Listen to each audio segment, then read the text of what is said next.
Para aquellos que quieren mejorar su vida devocional, para los que necesitan ayuda espiritual, para todos los que desean un contacto diario con Dios, presentamos Radio Amanecer en Estudio, un alimento espiritual para tu alma. Con nosotros, el conductor de esta entrega, Pastor Juan Francisco Scroggins. Alabamos y glorificamos a nuestro Creador por darnos el privilegio de encontrarnos una vez más en el estudio de su santa y bendita palabra. Para este día estaremos compartiendo con ustedes Cristo, poder y sabiduría de Dios. Es el tema que estaremos abordando. Cristo, poder y sabiduría de Dios bajo la mirada de lo que enseña 1 Corintios capítulo 1, los versículos 19, 20, 30 y 31. Es la base fundamental para lo que estaremos viendo en este día. Gracias por acompañarnos. Traiga su Biblia, su guía de estudio y bajo la conducción del Espíritu Santo, juntos estaremos estudiando este importante tema. El mensaje de la cruz es el título general de la lección número 2 y el texto de la Biblia que estamos memorizando, 1 Corintios 1:18. El mensaje de la cruz es locura para los que se pierden, pero para los que se salvan es poder de Dios. 1 Corintios capítulo 1, versículo 18.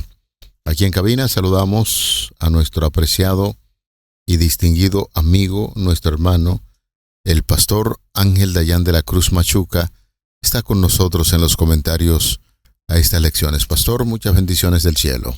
Muchas gracias también a cada uno de nuestros hermanos y hermanas que de una manera muy especial se comunican con nosotros, dan la retroalimentación de cómo vamos creciendo juntos en este trimestre y de manera muy específica a nuestros amigos y amigas de la iglesia que también se unen para que podamos conocer un poco más de la palabra de Dios cada día, reforzar ese conocimiento, prepararlo mejor y compartirlo con los demás, especialmente en este estudio que tenemos en el trimestre, especialmente hablando la vida y el testimonio cristianos, el estudio de la primera carta a los Corintios y la segunda carta a los Corintios. Es importante que podamos estar unidos en una dirección. Qué bueno es. Así que quiero pedirte que en reverencia podamos inclinar nuestras cabezas para orar.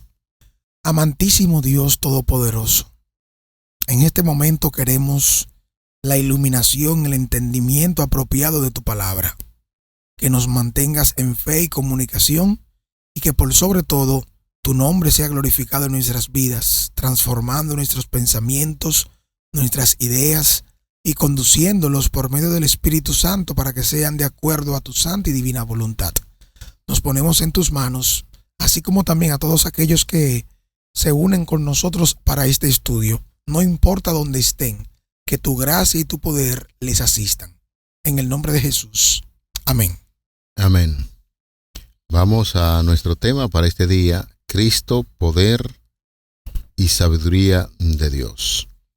Quisiéramos hacer de inmediato una invitación para que podamos ver 4 versículos que estarán como fundamento para la lección de hoy. Se encuentra en 1 Corintios capítulo 1, los versículos 19 y 20, y luego estaremos dando un vistazo a los versículos 30 y 31. Vamos a poner en el aire la lectura de los primeros 2 versículos citados.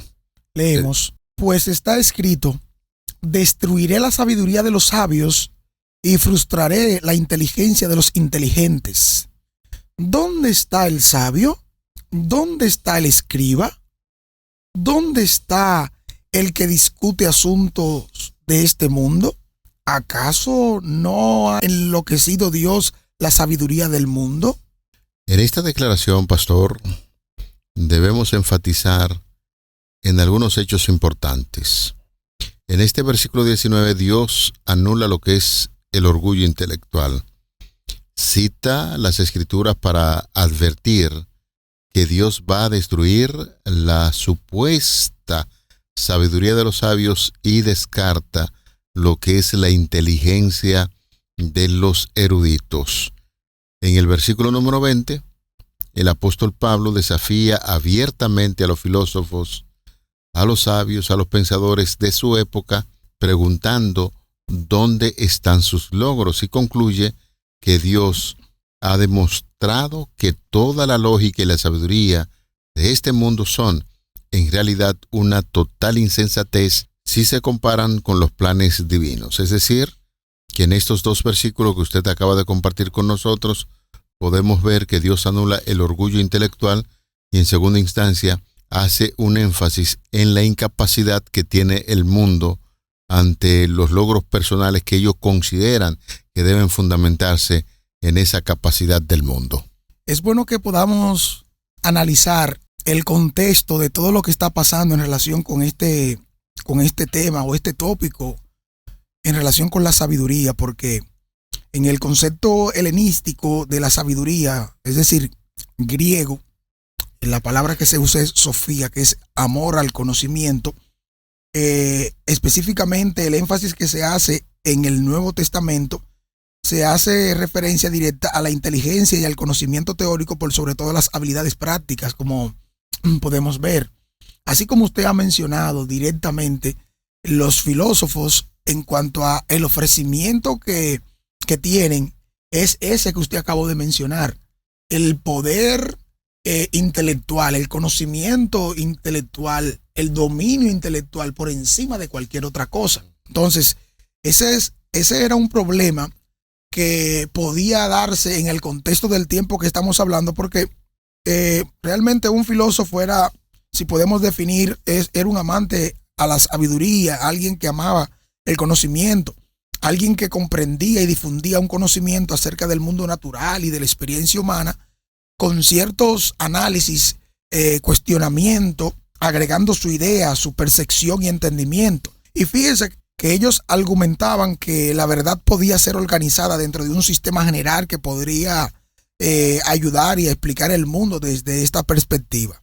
En este tiempo estamos analizando entonces estamos viendo que existían numerosas escuelas filosóficas con los diferentes enfoques, y es bueno que entendamos que cada una de ellas se centraba, número uno, en la observación, la razón, la lógica, y en cada uno de esos argumentos intelectuales que, aunque no eran ajenos a las preocupaciones éticas y morales, sin embargo, se podía vincular, aplaudir y aceptar dependiendo de, porque estamos hablando de un método crítico, un análisis de la verdad con amplias cuestionantes que eran ajenas y contrarias a lo que Dios mismo había dicho. Ahora, cuando el apóstol Pablo pone de manifiesto esto, lo que está diciendo, como bien usted explicó hace un momento, es que Dios no está omitiendo del lado del conocimiento que literalmente necesitamos mantener y tener en asuntos de la vida, del mundo donde vivimos, sino es aquel conocimiento que quiere antagónicamente, es contrario a Dios. O sea, quiere sustituir a Dios, quiere sacar a Dios de por medio y sobreponerse a Él. Entonces ya ahí se entra en un terreno que no tiene retorno cuando usted viene ahora a pugnar, a contradecir y en conflicto con la misma verdad que es Dios. El amor al conocimiento, la sabiduría, es en principio, como bien la Escritura lo dice, es el temor a Jehová, es el reconocer que está por encima de nosotros y que es nuestro creador.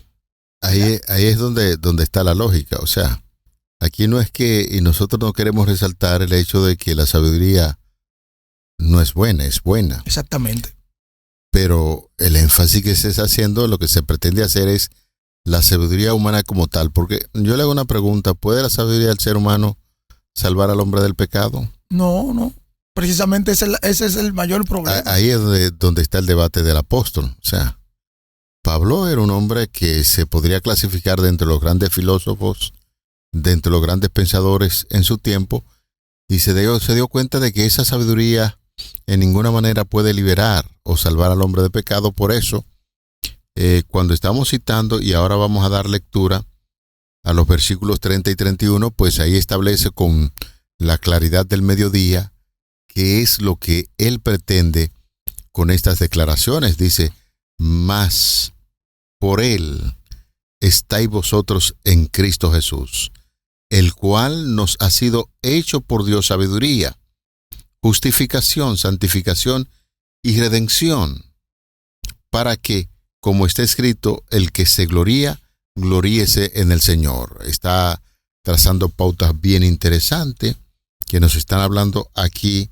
sobre elementos espirituales, las cosas espirituales. Usted puede adquirir mucho conocimiento, puede filosofar y ser hasta cierto sentido admirado por muchas personas, pero vamos al plano espiritual. ¿Puede la sabiduría del ser humano como tal estar dispuesto a salvar al ser? No puede, porque es que solamente Dios es el Salvador a través de Cristo Jesús.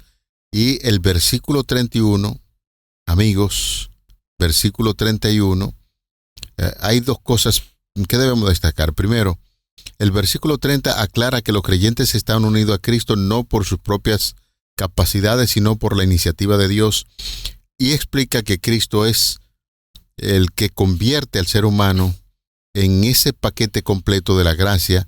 Es nuestra verdadera sabiduría, nuestra santificación, es decir, perdón de los pecados, nuestra santificación, una vida pura, nuestra redención, la libertad final. Y el versículo 31 cierra con una regla contundente, dado que todo lo bueno que tenemos proviene de Dios y no es de nosotros propio. El ser humano no tiene derecho a la arrogancia. Si alguien quiere estar orgulloso de algo, su único orgullo legítimo debe ser el Señor. Así es. No es ajena a la Escritura. Lo que ya se ha planteado, tanto desde la perspectiva del apóstol Pablo, lo que viene diciendo en el contexto de los escritos del Nuevo Testamento, así como también de los escritos del Antiguo Testamento. Noten ustedes que la argumentación principal nos presenta a nosotros que la sabiduría no se limita al conocimiento dentro de un sistema coherente, sino que describe también la capacidad de una persona para poder entonces usar ese conocimiento en relación con Dios para las elecciones correctas. Ya esa orientación conlleva una elección ética, moral. De alguna manera nosotros lo entendemos porque es Dios ahora el que me capacita para que yo pueda tomar esas sabias y buenas decisiones. Cuando nosotros vamos al texto bíblico en el Antiguo Testamento, para que es lo que sirve de base, vamos a encontrar tres términos que hacen referencia a la sabiduría. Jokma, que es sabiduría; Binak, que es inteligencia; y Daat, que es conocimiento. Aquí vemos entonces cómo se describe literalmente la habilidad divina, así como Dios capacitó, por ejemplo, el artesano Besaleel, a quien Dios le dio todo conocimiento para poder entonces trabajar con la construcción del tabernáculo y los utensilios. Esta terminología entonces en particular va a servir para que comprendamos cuál es el uso de la sabiduría en el Antiguo Testamento, que de una u otra manera es práctica y trasciende de manera directa a cualquier esfuerzo intelectual del ser humano. Entonces, ya por definición y entendimiento, necesitamos ver que nuestra búsqueda de conocimiento, de sabiduría, del saber, debe estar supeditado, debe estar vinculado, debe estar dependiente de Dios, y que este conocimiento, esta sabiduría, por demás está decir que siempre estará guiada por el poder del Espíritu Santo, centrada en Jesucristo. No nos pondrá en contradicción, no nos pondrá en conflicto con su obra, porque lo que Dios hizo fue mostrar realmente que su conocimiento para resolver el problema y el dilema del ser humano, que es el pecado, se resuelve eligiéndolo a Él, que es el creador, y es quien da respuesta a las mayores necesidades de salvación, específicamente esta, que es la salvación del pecado. El apóstol Pablo es brillante en la exposición de quién es el único que puede salvar de pecado. Así es. Que es Cristo Jesús. Cuando nosotros hacemos una comparación, pastor y amigos oyentes, de 1 Corintios 1:18 con el versículo 24, que estuvimos estudiando recientemente, es uno de los ejercicios más fascinantes de este capítulo, ya que ambos versículos funcionan como espejos teológicos, dicen exactamente lo mismo, pero usando palabras diferentes para profundizar en el misterio de la cruz. Así es que ambos versículos dividen la humanidad exactamente en las mismas dos categorías, dependiendo de cómo reaccionan ante Jesús. El versículo 18 lo llama los que se pierden, para quienes la cruz es locura, y el versículo 24 se refiere implícitamente a ellos, en el contexto de judíos y griegos, como los que ven la cruz como tropezadero e insensatez. De manera que versículo 18 los llama, los salvan, y el versículo 24 se refiere a ellos como los llamados tanto judíos como griegos. ¿Cuál es el contraste en términos reales que es la cruz? El núcleo de la comparación está en cómo cambia la definición de la cruz entre los versículos el uno y el otro para los que creen. Pablo dice que la cruz es poder de Dios, versículo 18 y el 24, el apóstol Pablo expande la definición y dice que Cristo es poder de Dios y sabiduría de Dios, básicamente muy acorde con lo que estamos estudiando en el día de hoy. Así es, así es. Noten que al leer 1 Corintios, capítulo 1, versículos 24 al 29, allí vamos a notar cómo las palabras poder, sabiduría, insensato y débil, el apóstol Pablo la usa indistintamente y nos da entonces a entender un mensaje muy claro y certero en relación con lo que él viene presentando desde el principio. Podemos leer esta cita, vamos a invitarle a que la tome en cuenta junto con nosotros. Versículo 24 al 29. Mas para los llamados, así judíos como griegos, Cristo, poder de Dios y sabiduría de Dios, porque lo insensato de Dios es más sabio que los hombres, y lo débil de Dios es más fuerte que los hombres. Pues mirad, hermanos, vuestra vocación, que no sois muchos sabios según la carne, ni muchos poderosos, ni muchos nobles, sino que lo necio del mundo escogió Dios para avergonzar a los sabios, y lo débil del mundo escogió Dios para avergonzar a lo fuerte, y lo vil del mundo y lo menospreciado escogió Dios, y lo que no es para deshacer lo que es, a fin de que nadie se jacte en su presencia. Tremendo mensaje, pastor. Uh-huh. Entonces, ver esta lectura, entonces necesitamos detenernos de manera especial, como bien comenta el párrafo. Pastor, el párrafo comenta claramente algo ahí que podemos puntualizar. Definitivamente es así. La idea general que se presenta tanto en la palabra de Dios como lo que el autor presenta en ese párrafo, en su última sección, el apóstol Pablo explica de manera revolucionaria lo que es la estrategia de Dios para salvar a todos los seres humanos, demostrando que Él opera de forma totalmente opuesta a la lógica del ser humano, a lo que es el poder y el orgullo de este mundo. Cristo, señores, lo es todo. Para aquellos que han sido llamados por Dios sin importar su origen cultural, sean judíos o griegos, Cristo crucificado representa lo que es la máxima expresión del poder de Dios y la sabiduría del mismo. El versículo 25 establece en este sentido una regla contundente: lo que los ojos humanos parece insensato o débil, en los planes de Dios, señores, es infinitamente más sabio y más fuerte que cualquier capacidad o conocimiento de la humanidad. Y el apóstol Pablo invita a todos los creyentes a evaluar quiénes componen su comunidad.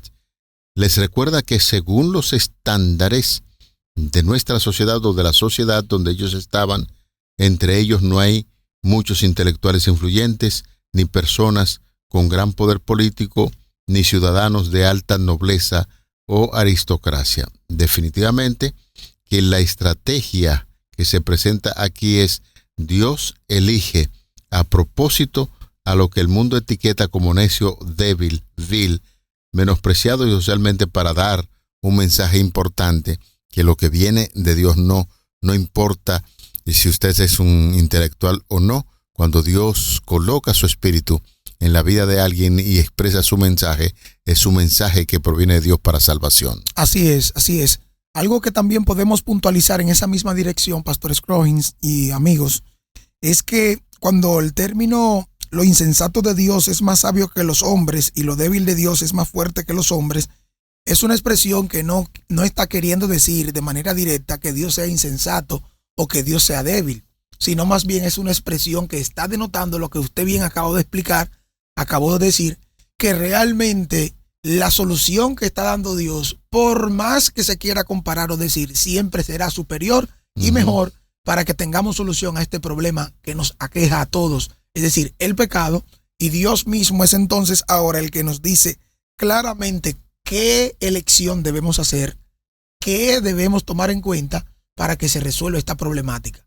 Es decir, concentrarnos en Cristo. A Dios le pareció bien que a lo que le llaman locura, a esa locura de la predicación, es lo que Dios escoge para que el ser humano se encuentre con la salvación y resuelva su problema del pecado y la muerte eterna. No está trazando una limitante al ser humano para que no se prepare. Al contrario. Perfecto, todo lo contrario. El que ha nacido de Dios y quiere que Dios lo use, debe tomar el gran desafío de prepararse. Sin embargo, lo que el texto bíblico está diciendo está haciendo una advertencia para que el orgullo y los conocimientos, la filosofía de este mundo no vayan a establecer una separación entre Dios y los seres humanos. Y por eso está recordando que el propósito de este diseño que Dios establece a esas personas comunes para avergonzar a los sabios y a los fuertes del mundo porque se están colocando bajo la dirección divina. El objetivo final de esta estrategia es radical, muy radical, que nadie puede jactarse, presumir o llenarse de orgullo en la presencia de Dios, reconociendo que la salvación depende enteramente de la gracia divina y no del mérito humano. Por más que el humano quiera buscar mérito, no es posible la salvación. Y este pasaje definitivamente enseña que Dios no busca personas perfectas o influyentes, sino corazones dispuestos, usando siempre la debilidad humana para demostrar su propio poder. De manera que alabamos y glorificamos a Dios porque podemos ver de manera correcta que Dios nos llama a prepararnos, a que podamos superar cierto grado de ignorancia, pero en esa superación no perdamos el norte. Así es. El hecho es de que todo esto se produce para un punto muy importante, llevar al ser humano al único que puede dar la vida eterna, que es Cristo Jesús. Bien dicho, pastor. Los logros humanos, específicamente en relación con la fe, no deberían llevarnos a jactarnos, a concentrarnos en esos propios méritos que podríamos tener o podríamos decir. En consecuencia, el que se gloríese en el Señor, así como está mencionado en el capítulo 1, versículo 31. Fíjese que siempre vamos a entender, según lo que nos da el texto bíblico que empezamos a tratar, en la comparación, el paralelismo que se ve tanto en el capítulo 1, versículos 19 y 20, así como versículos 30 y 31. Podemos ir concluyendo entonces que Jesucristo es la personificación de la sabiduría, la justicia, la santificación y también la redención divinas. Necesitamos entonces conocer a Jesús, relacionarnos con Jesús, andar con Jesús, compartir a Jesús, para que entonces podamos mantenernos cerca de lo que significa sabiduría, de lo que se entiende por justicia, de lo que para nosotros sería la santificación y la redención divinas, para que podamos ver poder y sabiduría de Dios en Cristo Jesús. Amén. Pastor, podemos cerrar haciendo la siguiente reflexión, y es la tarea que encontramos para el día de hoy de la lección de este día: Cristo, poder y sabiduría de Dios. Vamos a hacer una profunda reflexión acerca de quiénes éramos nosotros, por ejemplo, antes de conocer a Cristo. Realmente, hay que analizar eso. ¿Quiénes eran? Algunos de nosotros trabajábamos en agricultura, hacíamos cualquier actividad, sin ningún tipo de conocimiento en torno a este evangelio tan poderoso que Dios nos ha dado. Y hoy en día, cuando nos ponemos bajo la dirección de Dios, yo siempre he conversado con algunas personas, unos dicen, yo lo que trabajaba computación, yo era panadero, yo era agricultor, yo criaba animales, y ahora, señores, el privilegio que Dios nos ha dado de poder ser llamados ministros en la obra de Dios.